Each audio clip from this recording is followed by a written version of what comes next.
البدعة قال فيها رسول الله صلى الله عليه وسلم: إياكم ومحدثات الأمور فإن كل بدعة ضلالة وكل ضلالة في النار. وإذا كان كذلك فإن البدع سواء كانت ابتدائية أم استمرارية يأثم من تلبس بها، لأنه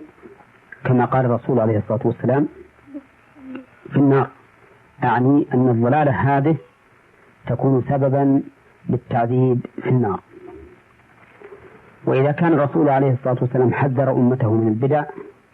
فمعنى ذلك أنها مفسدة محضة، لأن الرسول صلى الله عليه وسلم عمم ولم يخص، قال كل بدعة ضلالة. ثم إن البدع في الحقيقة هي انتقاد غير مباشر للشريعة الإسلامية، لأن معناها أو مقتضاها أن الشريعة لم تتم، وأن هذا المبتدع أتمها بما أحدث من العبادة التي يتقرب بها إلى الله كما زعم.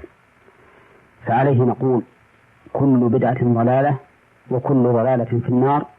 والواجب الحذر من البدع كلها، وأن لا يتعبد الإنسان إلا بما شرعه رسول الله صلى الله عليه وسلم ليكون إمامه حقيقة، أي ليكون الرسول صلى الله عليه وسلم إمامه حقيقة، لأن من سلك سبيل بدعة